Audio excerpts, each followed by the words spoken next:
Hello ಎಲ್ಲರಿಗೂ ಹೊಸ ಹೊಸ ಕತೆ ನಿಮ್ಮ ಜೊತೆ ಕನ್ನಡತಿ ಮಾಡುವ ನಮಸ್ಕಾರಗಳು. ಯಾರೆಲ್ಲ ಈ ಕತೆನ ಓದುವ ರೂಪದಲ್ಲಿ ನೋಡಬೇಕು ಅಂತ ಇಷ್ಟಪಡ್ತೀರೋ ಡಿಸ್ಕ್ರಿಪ್ಷನ್ ಕೆಳಗಡೆ ಟ್ರಾನ್ಸ್ಕ್ರಿಪ್ಟ್ ಅಂತ ಇದೆ, ಅದನ್ನು ಕ್ಲಿಕ್ ಮಾಡಿದರೆ ಪೂರ್ತಿ ಬರವಣಿಗೆ ರೂಪದಲ್ಲಿ ಸಿಗುತ್ತದೆ. ಋಣಾನುಬಂಧ ಭಾಗ 31. ನವನೀತ್ ಮತ್ತು ಶ್ರುತಿಯ ಸಂಸಾರಕ್ಕೆ ಕಾಲಿಡುವ ದಿನದಂದು ನವನೀತ್ ರೂಮಿಗೆ ಶ್ರುತಿಯನ್ನು ಕಳಿಸ್ತಾರೆ. ಆದರೆ ನವನೀತ್ ಶ್ರುತಿಯ ಜೊತೆ ಕೂತು ಮಾತನಾಡ್ತಾನೆ. ಏನ್ರಿ ಚೆನ್ನಾಗಿದ್ದೀರಾ ಶ್ರುತಿಯವರೇ, ಇದೆಲ್ಲ ನಿಮಗೆ ಒಪ್ಪಿಗೆ ಇದೆಯಾ ಅಂತ ಶ್ರುತಿನ ಕೇಳ್ತಾನೆ.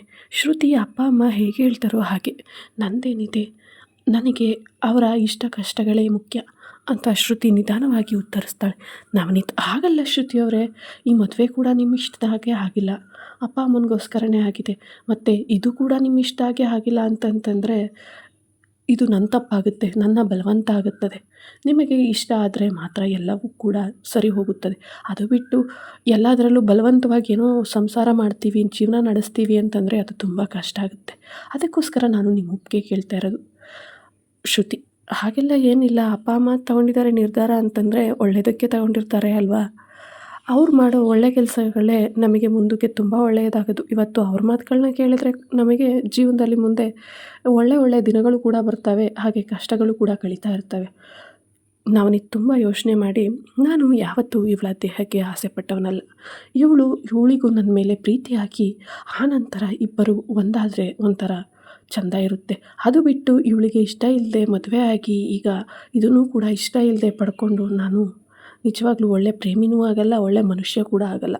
ಇದನ್ನು ಇವತ್ತಿಗೆ ಇಲ್ಲೇ ಬಿಟ್ಟಾಕಿ, ಬಟ್ ಮನೆಯವ್ರ ಎದುರಿಗೂ ಏನೋ ಆಗಿದೆ ಅಂತನ್ನೋ ಹಾಗೆ ತೋರಿಸ್ಕೋಬೇಕು ಹೊರತು ಯಾರಿಗೂ ಕೂಡ ನೋವು ಮಾಡೋದು ಬೇಡ, ಇವಳಿಗೂ ಕೂಡ ನೋವು ಮಾಡೋದು ಬೇಡ ಅಂತ ಹೇಳಿ ನಾವೇ ನಿರ್ಧಾರ ಮಾಡಿ, ಏನಿಲ್ಲ ಶ್ರುತಿಯವರೇ, ಹಾಗೆ ಇವತ್ತಿನ ನಿಮ್ಮ ಜೀವನದಲ್ಲಿ ನಾನು ಕೂಡ ನಿಮ್ಮ ಬಗ್ಗೆ ತಿಳ್ಕೊಳ್ಳೋದು ತುಂಬ ಇದೆ, ನೀವು ಕೂಡ ನನ್ನ ಬಗ್ಗೆ ತಿಳ್ಕೊಳ್ಳೋದು ತುಂಬ ಇದೆ. ನಾನು ನೀನು ಇಬ್ಬರು ಏನೂ ತಿಳ್ಕೊಂಡಿಲ್ಲ ಒಬ್ಬರ ಬಗ್ಗೆ ಒಬ್ಬರು.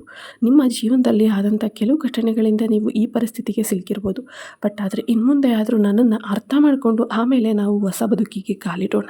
ಅದನ್ನು ಬಿಟ್ಟು ಇವತ್ತಿನ ಈ ಸಿಚುವೇಶನ್ಗೋಸ್ಕರ ನಾವು ಇದನ್ನು ಒಪ್ಕೊಳ್ಳೋದು ಯಾವುದೇ ಕಾರಣಕ್ಕೂ ಸರಿಯಿಲ್ಲ. ನೀವು ನನ್ನ ಬಗ್ಗೆ ಇನ್ನೂ ತುಂಬ ಅರ್ಥ ಮಾಡ್ಕೊಳ್ಳಿ, ನಾನು ಕೂಡ ನಿಮ್ಮ ಬಗ್ಗೆ ತುಂಬ ಅರ್ಥ ಮಾಡ್ಕೊಳ್ತೀನಿ. ಆನಂತರ ಇದಕ್ಕೆ ನಾವಿಬ್ಬರು ಪ್ರೀತಿಯಿಂದ ಒಪ್ಪಿಗೆ ಕೊಡಬೇಕು ಹೊರತು ಯಾರದೋ ಬಲವಂತದಿಂದನೋ ಅಥವಾ ಶಾಸ್ತ್ರ ಸಂಪ್ರದಾಯಕ್ಕೆ ಕಟ್ಟು ಬಿದ್ದು ಅಲ್ಲ. ತಾಳಿ ಕಟ್ಟಿದ್ದೀವಿ, ಮದುವೆ ಆಗಿದ್ದೀನಿ ಅಂತ ನಿಮ್ಮ ಮೇಲೆ ಹಕ್ಕು ಚಲಾಯಿಸೋ, ಅಧಿಕಾರ ಚಲಾಯಿಸೋ ಯಾವುದೇ ರೈಟ್ಸ್ ನನಗಿಲ್ಲ. ನೀವು ಆರಾಮಾಗಿ ಫ್ರೀಯಾಗಿ ಇರ್ಬೋದು, ನಿಮಗೆ ಇಷ್ಟ ಬಂದ ಹಾಗೆ ಇರಿ. ಹಾಗೆ ಸ್ವಲ್ಪ ದಿವಸ ಜೊತೆಗಿದ್ದು ನನ್ನ ಬಗ್ಗೆ ನೀವು ತುಂಬ ಅಚ್ಚುಕಟ್ಟಾಗಿ ತಿಳಿದುಕೊಂಡ ನಂತರ ಈ ಹೊಸ ಬದುಕಿನ ದಾರಿಯನ್ನು ಶುರು ಮಾಡೋಣ. ಶ್ರುತಿ, ನೀವು ಹೇಗೆ ಹೇಳ್ತೀರಾ ಹಾಗೆ ಅಂತ ಹೇಳಿ ಸರಿ ಅಂತ. ಆಗ ನೀವು ಮಲ್ಕೊಳ್ಳಿ, ನಾನು ಕೆಳಗನೆ ಮಲ್ಕೊಳ್ತೀನಿ. ಶ್ರುತಿ, ಇಲ್ಲ ನೀವೇ ಮೇಲೆ ಮಲ್ಕೊಳ್ಳಿ, ನಾನು ಕೆಳಗಡೆ ಮಲಗ್ತೀನಿ, ನನಗೆ ಮಲಗಿ ಅಭ್ಯಾಸ ಇದೆ, ಬಟ್ ನಿಮಗೆ ಆ ಅಭ್ಯಾಸ ಇಲ್ಲ ಅಲ್ವಾ ಅಂತ. ಆದರೂ ಶ್ರುತಿಗೆ ಸ್ವಲ್ಪ ಯೋಚನೆ ಮಾಡ್ತಾ ಇರ್ತಾಳೆ. ನಿಜವಾಗ್ಲೂ ಇವರು ಇಷ್ಟೊಂದು ಒಳ್ಳೆಯವರಾ? ಈಗಿನ ಕಾಲದ ಗಂಡ್ಮಕ್ಳು ಅಂತಂದರೆ ಹೇಗೋ ಏನೋ ಅಂತ ಭಯಪಟ್ಟಿದ್ದೆ. ಈ ದಿನ ಕೂಡ ನನಗೆ ಹೇಗಿರುತ್ತೋ ಏನೋ, ಯಾವ ರೀತಿನೋ ಅಂತ ತುಂಬ ಆಲೋಚನೆ ಪಟ್ಟಿದ್ದೆ. ಬಟ್ ಆದರೆ ಇವರು ಮಾತಾಡಿದ ರೀತಿ, ನಡ್ಕೊಂಡಿದ್ದ ರೀತಿ ನೋಡಿದರೆ ತುಂಬ ಡಿಫ್ರೆನ್ಸ್ ಆಗಿದೆ. ನಿಜವಾಗ್ಲೂ ತುಂಬ ಒಳ್ಳೆಯ ವ್ಯಕ್ತಿ ಅನಿಸುತ್ತೆ. ಇವ್ರ ಬಗ್ಗೆ ತಿಳ್ಕೊಳ್ಳೋದು ನಾನು ತುಂಬ ಇದೆ ಅನಿಸುತ್ತೆ. ಹಾಗೆ ಇದ್ರ ಜೊತೆಗೆ ಅಕ್ಕನ ಬಗ್ಗೆ ಇವ್ರ ಜೊತೆ ಮಾತಾಡಬೇಕಾಗಿತ್ತು, ಪೊಲೀಸ್ ಕಂಪ್ಲೇಂಟ್ ಕೂಡ ಕೊಡಬೇಕಾಗಿತ್ತು. ಬಟ್ ಈ ಟೈಮಲ್ಲಿ ಅದನ್ನೆಲ್ಲ ಮಾತಾಡಿದರೆ ಇವ್ರ ಕೋಪಗೊಳ್ಬೋದೇನೋ. ಇವರಿಗೆ ಬಂದಿರೋ ಸಿಚುವೇಷನ್ನಲ್ಲಿ ಇವರು ಅದಕ್ಕೆ ನಮ್ಮನೆ ಜೀವನದಲ್ಲಿ ನಮ್ಮನ್ನು ಇಷ್ಟಪಟ್ಟು ಹಾಗೆ ನಮ್ಮ ಕಷ್ಟದಲ್ಲಿ ಕೊಟ್ಟಿದ್ದಾರೆ. ಮತ್ತೆ ಇವ್ರಿಗೂ ಕೂಡ ಕಷ್ಟ ಕೊಡೋದು ಅಷ್ಟು ಚೆನ್ನಾಗಿರಲ್ಲ. ನಾಳೆ ಯಾವಾಗಲಾದರೂ ಇವರ ಒಳ್ಳೆ ಮೂಡ್ ನೋಡಿ ಹೇಳೋಣ ಅಂತ ಶ್ರುತಿ ಯೋಚನೆ ಮಾಡ್ತಾ ಇರ್ತಾಳೆ. ನನ್ನ ಜೀವನ ಹೀಗೆ ಎಷ್ಟೊಂದು ಬದುಕಿನ ತಿರುವಿನ ಹಂತದಲ್ಲಿ ತಿರುವುಗಳನ್ನ ತಗೊಳ್ತಾ ಇದೆ, ದಾರಿಗಳಲ್ಲಿ ತಿರುವೇ ಜಾಸ್ತಿ ಆಗ್ತಿದೆ. ಇದರ ನಡುವೆ ಇವರ ಸಪೋರ್ಟಿಂಗ್ನ ಸ್ಟ್ರೆಂತ್ ಆಗಿ ಬದಲಾಗ್ತಾ ಇದೆ. ಇಷ್ಟು ದಿವಸ ಏನೋ ಒಂಥರ ಇತ್ತು, ಬಟ್ ಇವಾಗ ಲೈಫಲ್ಲಿ ಎಲ್ಲ ಚೇಂಜಸ್ ಆಗ್ತಾ ಇದೆ, ಎಲ್ಲವೂ ಕೂಡ ಹೊಸದು. ಹಾಗೆ ಅಮ್ಮ ಅಪ್ಪನೂ ಕೂಡ ನಮ್ಮಿಂದ ದೂರ ಆಗೋದ್ರೆ ಅನ್ನೋ ಭಯ ಕೂಡ ಆಗ್ತಾ ಇದೆ. ಅವರು ಜೊತೆಗೆ ಬನ್ನಿ ಅಂದರೆ ಬರೋದಿಲ್ಲ, ಬಟ್ ಇಲ್ಲಿ ಅವರಿಬ್ಬರೇ ಹೇಗೆ ಇರ್ತಾರೋ, ಇನ್ನೂ ಎಷ್ಟು ದಿವಸ ನಾವು ಇಲ್ಲೇ ಇರೋಕ್ಕಾಗುತ್ತದೆ. ನವನೀತ್ ಅಪ್ಪ ಅಮ್ಮನೂ ಕೂಡ ನಮ್ಮಪ್ಪ ಅಮ್ಮನ ಥರನೇ ಅಲ್ವಾ, ಅವ್ರಿಗೂ ಕೂಡ ಮಗನ ಜೊತೆ ಇರಬೇಕು ಅನ್ನೋ ಆಸೆ ಇದ್ದೇ ಇರುತ್ತದೆ. ಬಟ್ ನಾವು ಇಲ್ಲೇ ಇದ್ದರೆ ಅವ್ರಿಗೂ ಕೂಡ ಬೇಜಾರು ಮಾಡ್ತೀವೇನೋ, ಅಥವಾ ಅಲ್ಲಿಗೆ ಹೋದರೆ ನನ್ನ ಅಪ್ಪ ಅಮ್ಮನಿಗೂ ಕೂಡ ಬೇಜಾರು ಮಾಡ್ತೀವೇನೋ, ಏನು ಮಾಡೋದು, ಈ ಸಿಚುವೇಶನ್ನ ಹೇಗೆ ಫೇಸ್ ಮಾಡೋದು ದೇವರೇ ಅಂತ ದೇವರನ್ನ ಮನಸ್ಸಲ್ಲೇ ಪ್ರಾರ್ಥಿಸ್ಕೊಳ್ತಾ, ಆವತ್ತಿನ ದಿನ ಮಲ್ಕೋತಾಳೆ, ಬಟ್ ನಿದ್ರೆ ಬರೋಲ್ಲ. ನವನೀತ್ ಕೂಡ ಮೇಲೆ ಮಲಗಿ ಯೋಚನೆ ಮಾಡ್ತಾ ಇರ್ತಾನೆ, ನಾನು ತಗೊಂಡಿದ್ದ ಡಿಸಿಷನಲ್ಲಿ ಏನಾದರೂ ತಪ್ಪಿದೆಯಾ, ಸರಿನಾ, ಅಥವಾ ದೊಡ್ಡವ್ರ ವಿರುದ್ಧವಾಗಿ ಏನಾದರೂ ಡಿಸಿಷನ್ ತೊಗೊಂಡ್ನಾ. ನನ್ನ ಮನಸ್ಸಾಕ್ಷಿ ಪರವಾಗಿ ಶ್ರುತಿನ ಯಾವತ್ತೂ ನಾನು ಪ್ರೀತಿಸಿದ್ನೇ ಹೊರತು, ದೇವತೆ ರೀತಿ ನೋಡಿದ್ನೇ ಹೊರತು, ಅವಳನ್ನು ಅನುಭವಿಸ್ಬೇಕು ಅಂತ ಯಾವತ್ತೂ ಯೋಚನೆ ಮಾಡಿಲ್ಲ. ಅನುಭವಿಸ್ಬೇಕು ಅನ್ನೋ ಪ್ರೀತಿ ಅನುಭವಿಸಿದ ತಕ್ಷಣ ಆ ಪ್ರೀತಿ ಎಲ್ಲ ಕರಗೋಗಿ ಒಂಥರ ವಿಚಿತ್ರವಾಗಿರುತ್ತದೆ. ಬಟ್ ಇವಳನ್ನು ದೇವತೆ ರೀತಿ ಮನಸ್ಸಲ್ಲಿ ಇಟ್ಕೊಂಡೇ ಪೂಜೆ ಮಾಡಿ ಆರಾಧನೆ ಮಾಡ್ತಾಯಿದ್ದೀನಿ ನಾನು. ಇವಳಿಗೋಸ್ಕರ ಏನು ಬೇಕಾದರೂ ಮಾಡೋಕ್ಕೆ ತಯಾರಿರ್ತೀನಿ. ಅಂಥದ್ರಲ್ಲಿ ಇದೆಲ್ಲ ಯಾವ ಲೆಕ್ಕ, ಇದು ಜೀವನದ ಸಂಸಾರದಲ್ಲಿ ಒಂದು ಭಾಗ ಅಷ್ಟೇ ಅಂತ ಯೋಚನೆ ಮಾಡಿಕೊಂಡು ಅವನು ಕೂಡ ಹಾಗೆ ಯೋಚನೆ ಮಾಡ್ತಾನೆ ಮಲ್ಕೊಬಿಡ್ತಾನೆ. ಬಟ್ ಶ್ರುತಿಗೆ ನಿದ್ರೆನೇ ಬರೋಲ್ಲ. ತುಂಬ ಯೋಚನೆ ಮಾಡ್ತಾಳೆ ಎಲ್ಲ ವಿಚಾರದ ಬಗ್ಗೆ ಕೂಲಂಕುಷವಾಗಿ. ಹೊಲ, ಮನೆ, ಅಕ್ಕ, ಅಪ್ಪ, ಅಮ್ಮ, ಅತ್ತೆ, ಮಾವ, ಕಟ್ಕೊಂಡಿರೋನು, ಅಕ್ಕನ ಗಂಡನ್ನ ಕಟ್ಕೊಬಿಟ್ಟೆ ಅಂತೇನಾದರೂ ಅಂದ್ಕೊಳ್ತಾರೆ ಜನರು. ಅವ್ರ ಅಕ್ಕ ಹೊಂಟೋದ್ಲಂತೆ ಮದುವೆ ಮನೆಯಿಂದ, ಇವಳು ತಂಗಿ ಮದುವೆ ಆದ್ಲಂತೆ ಕಣ ಅಂತ ಏನೇನಾದರೂ ಮಾತಾಡ್ತಾರೋ ಏನೋ ಈ ಹಳ್ಳಿ ಜನಗಳು ಅಂತ ತುಂಬ ಯೋಚನೆ ಮಾಡಿ ಅವಳು ಕೂಡ ಕೊರಗುತ್ತಾ ಆ ದಿನ ಸರಿಯಾಗಿ ನಿದ್ದೆ ಮಾಡದೆ ಮರುದಿನ ಬೆಳಗ್ಗೆ ಎದ್ದು ಬರ್ತಾಳೆ. ಎದ್ದು ಬಂದು ಅವಳು ನಾರ್ಮಲಾಗಿ ಸ್ನಾನ ಮಾಡಿ ಮನೆಗಿನ ಎಲ್ಲ ಕ್ಲೀನ್ ಮಾಡಿ ಪೂಜೆ ಮಾಡ್ತಾಳೆ. ಬಟ್ ನವನೀತ್ ಕೂಡ ಸ್ವಲ್ಪ ಲೇಟಾಗಿ ಎದ್ದೇಳ್ತಾನೆ. ಮನೆಯವರೆಲ್ಲರೂ ಏನೋ ಆಗಿರಬೇಕು ಅಲ್ವಾ, ಸಂಸಾರದ ದಿನ ಶುರುವಾಗಿರಬೇಕು, ಅದಕ್ಕೆ ನವನೀತ್ ಲೇಟಾಗಿ ಎದ್ದೇಳ್ತಾ ಇದ್ದಾನೆ ಅಂತ ಅಂದ್ಕೊಳ್ತಾರೆ. ಬಟ್ ಅಲ್ಲಿ ಯಾವುದೇ ರೀತಿ ಸಂಸಾರ ಶುರುವಾಗಿರೋಲ್ಲ. ಅವರಿಬ್ಬರಲ್ಲೂ ಒಬ್ರನ್ನೊಬ್ರನ್ನ ಅರ್ಥ ಮಾಡ್ಕೋಬೇಕು, ಹಾಗೆ ಒಬ್ರನ್ನೊಬ್ರನ್ನ ಪ್ರೀತಿಯಿಂದ ಇರಬೇಕು. ಆ ಪ್ರೀತಿ ಇದ್ದಾಗಲೇ ಮಾತ್ರ ಇದೆಲ್ಲ ಸಾಧ್ಯ ಅಂತ ಅರ್ಥ ಆಗಿರುತ್ತದೆ. ಹಾಗಾಗಿ ಮತ್ತೆ ಮರುದಿನ ಬೆಳಗ್ಗೆ ನವನೀತ್ ಕೂಡ ಎದ್ದು ಫ್ರೆಶ್ ಆಗಿ ಸ್ನಾನ ಮುಗಿಸಿ ರಾಮೇಗೌಡರು, ನಾರಾಯಣಗೌಡರು 3 ಜನರ ಒಟ್ಟಿಗೆ ಹೊಲ್ದತ್ರ ಗದ್ದೆ ಹತ್ರ ಹೋಗಿ ತಿರ್ಗಾಡ್ಕೊಂಡು ಬರೋಕ್ಕೆ ಹೋಗ್ತಾನೆ. ತಿರ್ಗಾಡಿಕೊಂಡು ಅಲ್ಲೇ ಸ್ವಲ್ಪ ಹಾಗೆ ಇದ್ದ ಹಳೆ ದಿನಗಳ ನೆನಪುಗಳನ್ನು ಅವನು ಮೆಲುಕಾಗ್ತಾ ಇರ್ತಾನೆ. ಇದೇ ಒಂದು ಸರಿ ನಾನು ಶ್ರುತಿಯವ್ರ ಜೊತೆ ಬಂದಿದ್ದಾಗ ಅವ್ರ ಜೊತೆ ಸೆಲ್ಫಿ ತಗೊಳ್ಳೋಕ್ಕೆ ಅಷ್ಟೊಂದು ಕಷ್ಟಪಡ್ತಾಯಿದ್ದೆ, ಅವ್ರ ಜೊತೆ ಒಂದು ಫೋಟೋ ಇರಬೇಕು ಅಂತ. ಬಟ್ ಆದರೆ ಇವತ್ತು ಅವಳೇ ಮನೆಯವ್ರ ಖುಷಿ ಅಂತ ಒಪ್ಕೊಂಡು ಬಂದರೂ ಕೂಡ ಅವಳ ಖುಷಿ ನನಗೆ ತುಂಬ ಮುಖ್ಯ ಆಯಿತು. ಅವಳನ್ನ ಕೈ ಹಿಡಿದು ಟಚ್ಚು ಕೂಡ ಮಾಡಿಲ್ಲವಲ್ಲ. ನಿಜವಾಗ್ಲೂ ಎಷ್ಟೊಂದು ಸಿಚುವೇಶನ್ ಬದಲಾವಣೆ ಆಗ್ತಾ ಇರುತ್ತೆ. ಅವತ್ತು ಅವಳ ಕೈ ಮುಟ್ಟಿದರೆ ಒಂಥರ ಖುಷಿ, ಅವಳ ಜೊತೆ ಸೆಲ್ಫಿ ತೊಗೊಂಡ್ರೆ ಒಂಥರ ಸಮಾಧಾನ ಅನ್ನೋ ರೀತಿ ಇದ್ದ ದಿನ ತುಂಬ ಬದಲಾಗಿ ಹೋಯ್ತಲ್ಲ. ನಿಜವಾಗ್ಲೂ ಜೀವನ ಹೇಗಿರುತ್ತೆ ಅಂದರೆ ನಾವು ಅಂದ್ಕೊಂಡಾಗೆ ಏನೂ ಇರಲ್ಲ. ಎಲ್ಲ ಭಗವಂತನೇ ಮೇಲ್ಗಡೆ ಮಾಡಿ ತೀರ್ಮಾನ ಮಾಡಿ ಕಳಿಸಿರ್ತಾನೆ. ನಾವು ಅದನ್ನು ಪಾಲಿಸ್ಕೊಂಡು ಹೋಗಬೇಕು. ಬಟ್ ಇನ್ನೊಬ್ರಿಗೆ ಕೆಟ್ಟದ್ದನ್ನು ಬಯಸಬಾರ್ದು ಅನ್ನೋದನ್ನ ತುಂಬ ಗಾಢವಾಗಿ ಯೋಚನೆ ಮಾಡಿ ನಾರಾಯಣಗೌಡರಿಗೆ ಹಾಗೆ ಅಲ್ಲಿದ್ದ ಹಣ್ಣುಗಳನ್ನು ಕಿತ್ಕೊಂಡು ಬರ್ತಾನೆ. ರಾಮೇಗೌಡರು, ಯಾಕಪ್ಪ ಕೇಳೋಕೆ ಹೋದ್ರಿ, ನಾನೇ ಕಿತ್ಕೊಂಡು ಬರ್ತಿದ್ನಲ್ಲ. ಇಲ್ಲಪ್ಪ, ನೀವೆಲ್ಲ ರೆಸ್ಟ್ ಮಾಡಿ ಇಬ್ಬರು ಮಾತಾಡಿ, ತುಂಬ ದಿವಸಗಳಾಯ್ತು ನೀವಿಬ್ಬರು ಸಿಕ್ಕಿ, ನೀವಿಬ್ಬರು ಆರಾಮಾಗಿ ಮಾತಾಡಿ, ನಾನು ಎಲ್ಲ ಕೆಲಸನೂ ಮುಗಿಸ್ಕೊಂಡು ಬರ್ತೀನಿ.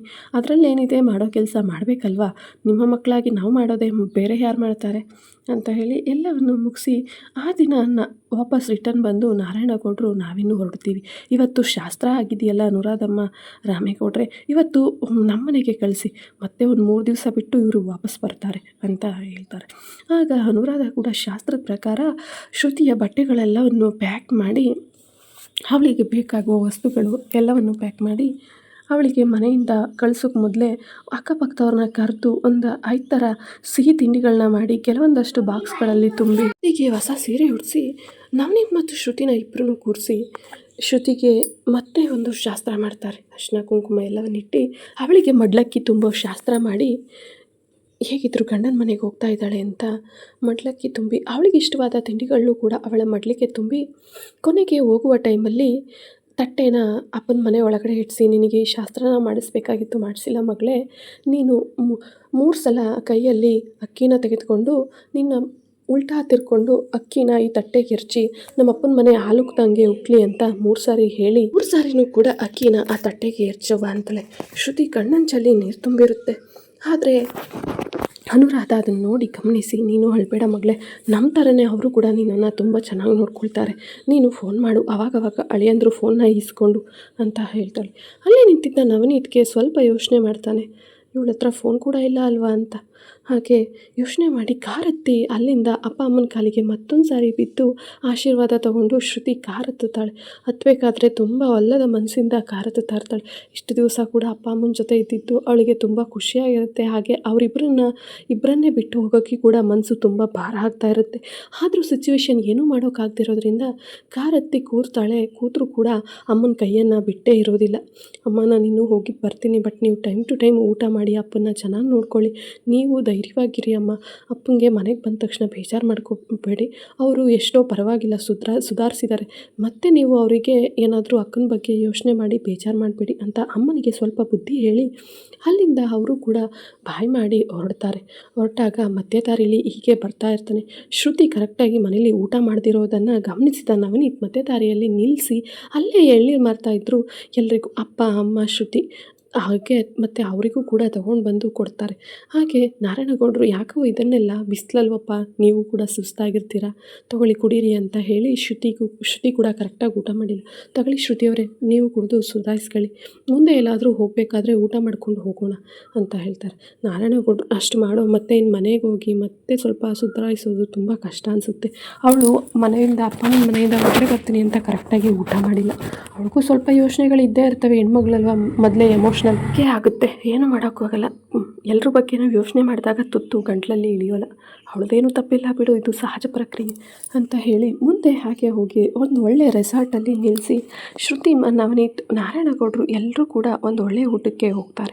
ಹೋದಾಗ ಶ್ರುತಿ ಅಲ್ಲೂ ಕರೆಕ್ಟಾಗಿ ತಿಂದೇ ಇರೋದನ್ನ ನೋಡಿ ಸುಲೋಚನಾ, ಯಾಕಮ್ಮ ಇಷ್ಟೊಂದು ಯೋಚನೆ ಮಾಡ್ತಾ ಇದ್ದೀಯಾ, ಆರಾಮಾಗಿ ಊಟ ಮಾಡು, ಊಟ ಬಿಟ್ಟು ಯೋಚನೆ ಮಾಡಿದರೆ ಏನೂ ಪ್ರಯೋಜನ ಆಗಲ್ಲ, ನೀನು ಕೂಡ ನಿಶ್ಶಕ್ತಳಾಗ್ತೀಯ. ಹಾಗೆ ನೀನು ಅಪ್ಪ ಅಮ್ಮನ್ನ ನೋಡ್ಕೋಬೇಕು ಅಂತ ಅವ್ರನ್ನ ಬಿಟ್ಟು ಬರೋಕ್ಕೆ ಕಷ್ಟ ಆಗ್ತಿದೆ, ಇಲ್ಲ ಅಂತ ಹೇಳ್ತಾ ಇಲ್ಲ. ಬಟ್ ಈ ಊಟ ಬಿಟ್ಟರೆ ನಿನ್ನ ಆರೋಗ್ಯದ ಮೇಲೆ ಪರಿಣಾಮ ಬೀಳುತ್ತದೆ. ನಿನ್ನ ಆರೋಗ್ಯ ಹಾಳಾದರೆ ಅಪ್ಪ ಅಮ್ಮ ಅವರು ಕೂಡ ಯೋಚನೆ ಮಾಡ್ತಾರಲ್ವ. ನೀವಿಬ್ಬರೇ ನಮ್ಮ ಸರ್ವಸ್ವ ಅಂತ ನಾವು ಹೇಗೆ ಬದುಕ್ತಾ ಇದ್ದೀವೋ ಅವರು ಕೂಡ ನೀವಿಬ್ಬರೇ ಅವ್ರ ಸರ್ವಸ್ವ ಅಂತ ಬದುಕ್ತಾ ಇದ್ದಾರೆ. ನೀವಿಬ್ಬರು ಆರಾಮಾಗಿ ತಿನ್ಕೊಂಡು ಉಣ್ಕೊಂಡು ಚೆನ್ನಾಗಿದ್ದು ಹಾಗೆ ಎಲ್ಲ ವಿಚಾರದಲ್ಲೂ ಒಳ್ಳೆ ರೀತಿ ನಡ್ಕೊಂಡ್ರೆ ಅವರಿಗೆ ಆಗೋ ಖುಷಿನೇ ಬೇರೆ.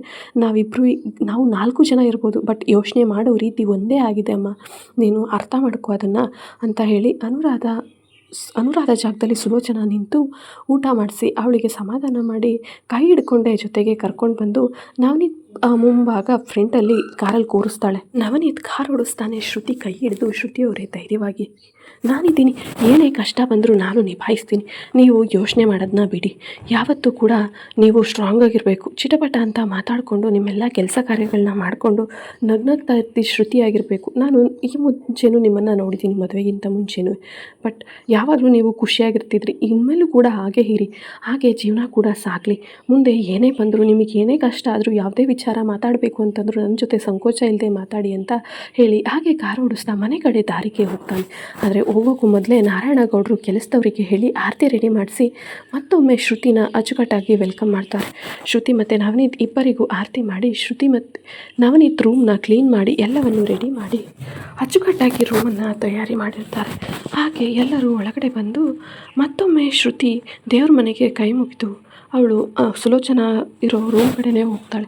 ಆಗ ಸುಲೋಚನಾ ಹೇಳ್ತಾಳೆ, ಇನ್ಮೇಲೆ ಇದಲ್ಲಮ್ಮ ನಿನ್ನ ರೂಮ್, ನವನೀತ್ ರೂಮೇ ನಿಂದು, ನಿನ್ನ ಬಟ್ಟೆಗಳು ಇವೆಲ್ಲನೂ ಬ್ಯಾಗೆಲ್ಲನೂ ಕೆಲಸದವನು ತಂದುಕೊಡ್ತಾನೆ, ಅಲ್ಲಿ ಕಬೋರ್ಡ್ ಇದೆ, ಅಲ್ಲೇ ಕಬೋರ್ಡಲ್ಲಿ ನಿನ್ನ ಬಟ್ಟೆಗಳೆಲ್ಲನೂ ಜೋಡಿಸ್ಕೊ, ನೀವಿಬ್ಬರು ಇನ್ನು ಮುಂದೆ ಒಟ್ಟಿಗೆ ಇದ್ದು ಆರಾಮಾಗಿ ಜೀವನ ನಡೆಸಿ, ಹಾಗೆ ಖುಷಿಯಾಗಿರಿ, 100 ಕಾಲ ಯಾವಾಗಲೂ ಯಾವುದೇ ಕಷ್ಟ ಬಂದರೂ ಎದುರಬೇಡಿ, ಕುಗ್ಗಬೇಡಿ, ಜಗ್ಗಬೇಡಿ, ನೀವಿಬ್ಬರು ಒಂದಾಗಿದ್ದರೆ ಎಲ್ಲನೂ ಕೂಡ ನಿಭಾಯಿಸ್ಕೊಂಡು ಹೋಗೋ ಶಕ್ತಿ ತಾಕತ್ತು ನಿಮ್ಮಿಬ್ಬರಿಗೂ ಇದೆ. ಹಾಗೆ ನವನೀತ್ ಕೂಡ ತುಂಬ ಒಳ್ಳೆ ಹುಡುಗ ಅಮ್ಮ, ಅವನನ್ನು ಚೆನ್ನಾಗಿ ನೋಡ್ಕೊ ಅಂತ ಹೇಳೋದಕ್ಕಿಂತ ಹೆಚ್ಚಾಗಿ ನೀನು ಚೆನ್ನಾಗಿ ನೋಡ್ಕೋತೀಯ ಅನ್ನೋ ಭರವಸೆ ಇದೆ. ಏನೇ ಕಷ್ಟ ಬರಲಿ, ಏನೇ ಆಗಲಿ, ನಿನಗೇನೇ ಸಂಕೋಚ ಇಲ್ಲದೆ ನನ್ನನ್ನು ಕೇಳು, ನಿನಗೇನೇ ಬೇಕಿದ್ರೂ ಸರಿನಾ, ನಿನಗೆ ಏನಾದರೂ ಹೊಸದಾಗಿ ಏನಾದರೂ ತೊಗೋಬೇಕು, ಶಾಪಿಂಗ್ ಮಾಡಬೇಕು ಅಂತ ಅನಿಸಿದ್ರೂ ಕೂಡ ನನ್ನನ್ನು ಕೇಳು, ನಾನೇ ಕರ್ಕೊಂಡು ಹೋಗ್ತಾನೆ. ನವನೀತ್ ಏನಾದರೂ ಕಂಪ್ನಿ ಕಡೆ ಬ್ಯುಸಿ ಆಗೋದ್ರೆ ನೀನು ಟೆನ್ಷನ್ ತೊಗೋಬೇಡ, ಅವನು ಅಷ್ಟು ದಿವಸದಿಂದ ಅಲ್ಲೇ ಇದ್ದ ಅಲ್ವಾ, ಸ್ವಲ್ಪ ಇವಾಗ ಕಂಪ್ನಿ ಕೆಲಸ ಎಲ್ಲ ಇನ್ನೊಂದಷ್ಟು ಪೆಂಡಿಂಗ್ ಇದೆ, ಅಪ್ಪ ನೋಡ್ಕೊಳ್ಳೋಕ್ಕೆ ತುಂಬ ಕಷ್ಟ ಆಗ್ತಿತ್ತು, ಈಗ ಅವನು ಆಫೀಸ್ಗೆ ಹೋಗಿ ಬರ್ತಾನೆ, ನೀನು ಆರಾಮಾಗಿ ರೆಸ್ಟ್ ಮಾಡು, ಆಮೇಲೆ ಸಂಜೆ ಅಡುಗೆಗೆ ಇಲ್ಲೇ ಕೆಲಸದವರಿಗೆ ನಿನಗೆ ಏನು ಬೇಕು ಅಂತ ಹೇಳು, ಅವರೇ ಎಲ್ಲವನ್ನೂ ಮಾಡಿಕೊಡ್ತಾರೆ, ನೀನು ಏನು ಯೋಚನೆ ಮಾಡೋಗೂ ಇಲ್ಲ, ಏನು ಕೆಲಸ ಮಾಡೋಗೂ ಇಲ್ಲ, ಆರಾಮಾಗಿ ನೀನು ರೆಸ್ಟ್ ಮಾಡಿದರೆ ಸಾಕು ಅಂತ ಹೇಳ್ತಾರೆ. ಶ್ರುತಿ, ಹಾಗೆಲ್ಲ ಏನಿಲ್ಲ ಅಮ್ಮ, ಇದು ನಮ್ಮ ಮನೆಯೇ ಅಲ್ವಾ, ರೆಸ್ಟ್ ಮಾಡೋದೆಲ್ಲ ಏನು ಬಂತು, ನಾನು ಕೂಡ ನನ್ನ ಕೈಲಾದಷ್ಟು ಮಾಡ್ತೀನಿ. ಸುಲೋಚನಾ, ಮಾತಾಡ್ತಾನೆ ಇರಬಾರ್ದು, ಹೋಗಿ ರೆಸ್ಟ್ ಮಾಡು, ಈಗ ಕಾರಿಂದ ಅಲ್ಲಿಂದ ಬಂದಿದ್ದೀಯ, ಸುಸ್ತಾಗಿರ್ತೀಯ ಅಂತ ಗೊತ್ತಿಲ್ವಾ ನಮಗೆ, ನೀನು ಕೆಲಸ ಮಾಡ್ತಾನೆ ಇದ್ದರೆ ನಿನ್ನ ಆರೋಗ್ಯ ಸ್ಥಿತಿ ಏನಾಗಬೇಕು, ಮತ್ತೆ ಹುಷಾರು ತಪ್ಪಿ ಮಲ್ಕೋಬೇಕು ಅಂತನಾ, ರೆಸ್ಟ್ ಮಾಡಿ, ಸಂಜೆಗೆ ಎದ್ದು ಏನು ಬೇಕಾದರೂ ಮಾಡುವಂತೆ ಅಂತ ಹೇಳ್ತಾರೆ. ಆಗ ಶ್ರುತಿ, ಅಮ್ಮ ರಾತ್ರಿ ಊಟ ಅಡುಗೆನ ನಾನೇ ಮಾಡ್ತೀನಮ್ಮ, ನೀವು ಕೆಲಸದವರಿಗೆ ಏನೂ ಹೇಳಬೇಡಿ ಅಂತ ಹೇಳ್ತಾರೆ. ಸರಿ ಅಮ್ಮ, ಆಯಿತು, ನೀನೇ ಮಾಡುವಂತೆ, ಹೋಗಿ ರೆಸ್ಟ್ ಮಾಡೋಗು ಅಂತ ಹೇಳ್ತಾರೆ. ನವನೀತ್ ಕೂಡ ಮನೆ ಒಳಗಡೆ ಬಂದು ಶ್ರುತಿನ ಹುಡುಕ್ತಾ ಸುಲೋಚನಾ ಕಣ್ಣಿಗೆ ಬೀಳ್ತಾನೆ. ಸುಲೋಚನಾ, ಏನೋ ಹುಡುಕ್ತಾ ಇದೆಯಾ, ಶ್ರುತಿಯವರೆಲ್ಲಿ ಅಮ್ಮ, ನಿನ್ನ ರೂಮಲ್ಲೇ ಇದ್ದಾಳೆ, ಹೋಗಿ ನೋಡಲ್ಲಿ. ರೂಮಲ್ಲಿ ಹೋಗಿ ಶ್ರುತಿಗೆ ಹೇಳ್ತಾರೆ, ಶ್ರುತಿ, ನಾನು ಕಂಪ್ನಿಗೆ ಹೋಗಿದ್ದು ಬರ್ತೀನಿ, ನಿನಗೇನಾದರೂ ಬೇಕಿದ್ದರೆ ಹೇಳು, ಹಾಗೆ ಬರುವ ದಾರಿಲಿ ನಾನು ತೊಗೊಂಡು ಬರ್ತೀನಿ. ಹಾಗೆ ಯಾವುದಕ್ಕೂ ಸಂಕೋಚ ಪಟ್ಕೋಬೇಡ, ನೀನು ಆರಾಮಾಗಿ ಫ್ರೀಯಾಗಿರು. ಇವರೆಲ್ಲರೂ ನಿನ್ನನ್ನು ತುಂಬ ಚೆನ್ನಾಗಿ ನೋಡ್ಕೊಳ್ತಾರೆ ಗೊತ್ತಲ್ವಾ. ಸಂಕೋಚ ಬಿಟ್ಟು ಆರಾಮಾಗಿ ಓಡಾಡಿಕೊಂಡು, ನಿನಗೆ ಬೇಜಾರಾದರೆ ಹೊರಗಡೆ ಪಾರ್ಕಲ್ಲಿ ಇಲ್ಲೇ ಮನೆ ಮುಂಭಾಗ ಇದೆಯಲ್ಲ ಅಲ್ಲಿ ತಿರ್ಗಾಡಿಕೊಂಡು ಸ್ವಲ್ಪ ಹಾಗೆ ಅಪ್ಪನ ಮೊಬೈಲಲ್ಲಿ ಫೋನ್ ಮಾಡಿಕೊಂಡು ಅಪ್ಪ ಅಮ್ಮಂಗೆ ಬಂದು ತಲುಪ್ತೆ ಅಂತ ಹೇಳಿಬಿಡು, ಆಯಿತಾ?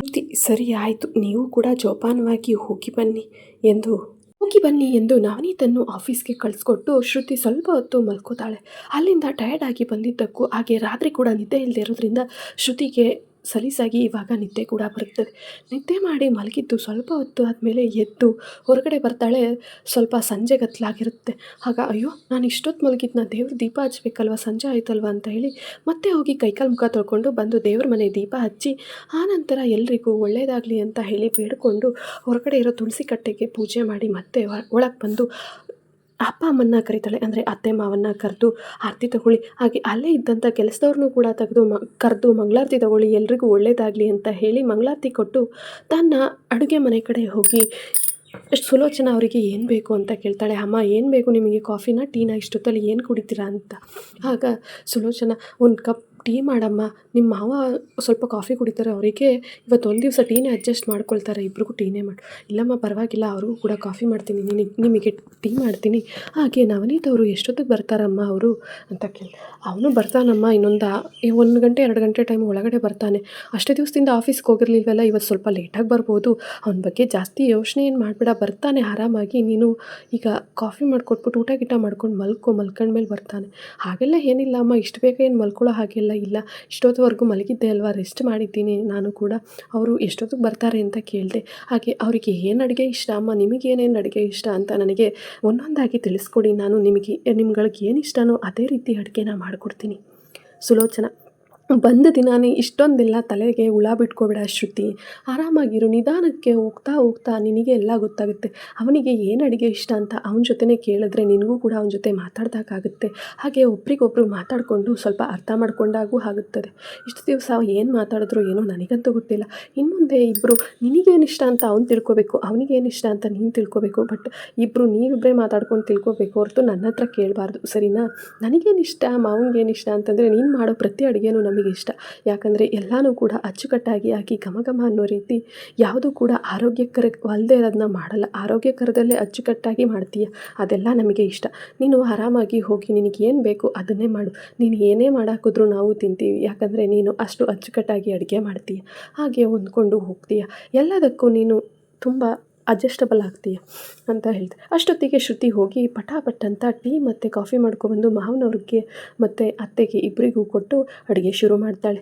ಅಡುಗೆ ತುಂಬ ವೆರೈಟಿಯಾಗಿ ಅಂತಂದರೆ 1-2-3 ಥರ ಅಡುಗೆ ಮಾಡೋಕ್ಕೆ ಸಿದ್ಧ ಮಾಡ್ತಾಳೆ. ಬೆಂಡೆಕಾಯಿ ಪಲ್ಯ, ಚಪಾತಿ, ರೈಸು, ಸಾಂಬಾರು, ಹಾಗೆ ಪಾಯಸ, ಹಾಗೆ ಮಾವನವ್ರಿಗಿಷ್ಟ ಅಂತ ಮುದ್ದೆ, ಇಷ್ಟನ್ನು ಮಾಡಿ ಇಟ್ಬಿಟ್ಟು ನವನೀತ್ ಅವ್ರಿಗೆ ಫೋನ್ ಮಾಡಿ ಅಂತ ಸುಲೋಚನಾ ಹತ್ರ ಬಂದು ಕೇಳ್ತಾಳೆ. ಆಗ ಸುಲೋಚನಾ, ನೀನೇ ಮಾಡಮ್ಮ, ನಾನೇನು ಮಾಡಲಿ?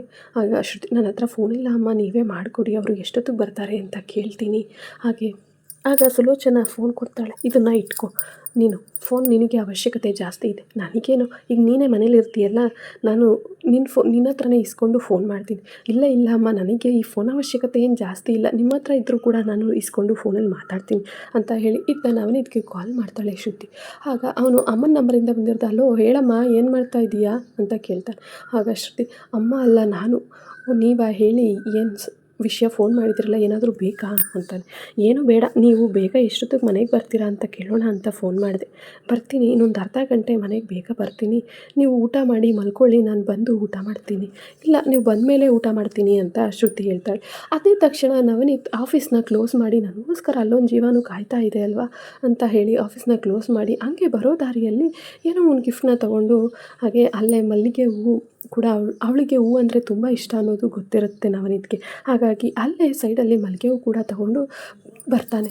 ಬಂದು ಮನೆಗೆ ಎಂಟ್ರಿ ಕೊಟ್ಟು ಶ್ರುತಿನ ಕರಿತಾನೆ. ಶ್ರುತಿ ಎಲ್ಲಿದ್ದೀರಾ ಬನ್ನಿ ಅಂತ.